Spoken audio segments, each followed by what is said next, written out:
c'est tous les jours de manche. Et bonjour. Arnaud Demanche est avec nous. Bonjour Arnaud. Vous allez bien? Oui, Oui. au top. Vous avez vu, les éboueurs ont été réquisitionnés ce matin. Ils ramassent les ordures. Il était temps, parce qu'avec tous ces déchets partout, là, les rues de Paris, on aurait dit les couloirs du groupe Canal, ça suffit. Il y a des coins, ça devenait tellement glauque, tellement crade, j'ai cru que Michel Houellebecq allait y tourner son nouveau porno. Oh. Mais les éboueurs manifestent toujours contre la réforme des retraites. Et justement, aujourd'hui, c'est la grosse journée. On va savoir, ça passe ou ça passe pas à l'Assemblée. En tout cas, l'exécutif cherche toujours des députés pour faire voter sa réforme. Ce matin, c'est la chasse aux voix. Nous sommes à l'Assemblée.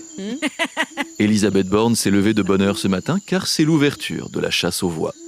Cachée derrière les sièges du Palais Bourbon, elle attend patiemment l'arrivée d'un député LR. Le député LR, comme tout animal sauvage, est craintif et méfiant. Elisabeth essaye de l'attirer avec des appos. Pas des appos de Malherbe, des appos de chasseurs. Petit, petit, petit. Loi immigration. Petit, petit, petit. Allègement de charges pour les entreprises. Petit, petit. Viens, mon droitard. Le LR s'approche à pas feutrés, aux aguets, trottinant sur la moquette avec ses mocassins à glands.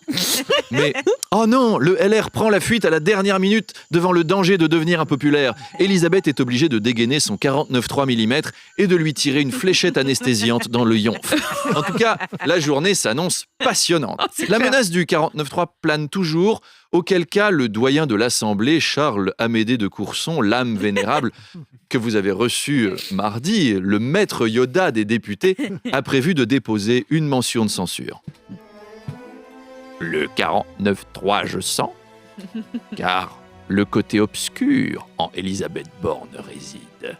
Déposer une motion de censure, il faut, pour la combattre, elle et ses alliés. Par exemple, François Bayrou, le vrai con millénium, ou Édouard Philippe, qu'on appelle l'anti-Chewbacca, car des poils, il n'a pas. Arnaud, on va parler d'une affaire étonnante, une jeune Allemande qui fait le buzz. Après avoir déclaré il y a quelques semaines être Maddie McCann, l'enfant disparu en 2007 au Portugal, aujourd'hui elle pense en fait être une autre enfant kidnappée, une fillette suisse du nom de Livia Schepp. Voilà, c'est un jour un destin pour cette jeune fille. Alors, c'est un buzz mondial. Elle a eu plus d'1,5 million d'abonnés sur Instagram à l'échelle d'Internet. C'est énorme. C'est-à-dire qu'elle est aussi importante qu'un chaton qui joue du piano, par exemple, ou que Affida Turner. On est vraiment sur un phénomène. Et alors, son compte a été supprimé parce qu'elle change d'identité assez vite. Au début, c'était Maddie McCann. Maintenant, c'est une petite fille suisse. Bon, après, des gens qui veulent devenir suisses à l'âge adulte, ça arrive très souvent.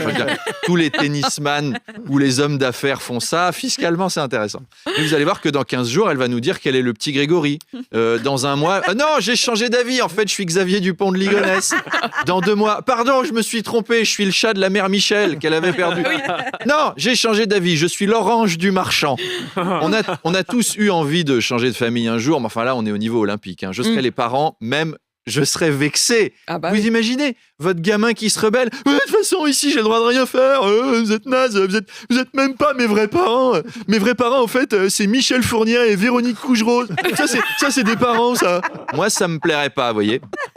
Arnaud, Joe Biden veut taxer plus lourdement les plus riches et il souhaite un impôt minimum de 25% pour les milliardaires. Ouais, les pauvres. C'est pas facile d'être milliardaire. Dieu merci, nous, on l'est pas. Ouf. Sauvé. Heureusement, en France, on fait rien de tout ça. Chez nous, il n'y a pas d'ISF, on taxe pas les super profits, puis tu peux choper des aides et des crédits d'impôt partout. La France va devenir un Eldorado pour les milliardaires du monde entier. C'est un paradis fiscal pour les plus riches. Élise Lucet va se régaler. Finance, opacité, fraude, après les Panama Papers, Cash Investigation vous dit tout des Bar-le-Duc Papers. Pourquoi des milliardaires ont-ils décidé de placer une partie de leurs économies au Crédit Agricole de l'avenue Georges Marchais de Bar-le-Duc? Cash Investigation vous dit tout sur le paradis fiscal français. Monsieur Latronche, bonjour. Élise Lucet, vous êtes expert comptable dans la Meuse. Expliquez-nous les rouages mystérieux du système français. Là, j'ai Jeff Bezos qui vient d'ouvrir un Codévi. Et j'ai conseillé à Bill Gates un livret de caisse d'épargne et il m'a pris une Visa Electron. Eh ben dites donc, si ces trucs-là sont intéressants, c'est vous dire l'état du système bancaire ailleurs. Enfin bon, qui se rassure, les milliardaires américains, c'est une idée de Joe Biden. Si ça se trouve demain, il aura tout oublié. On saura demain. À demain. À demain, Arnaud Demanche, tous les matins, 7h20, 8h20.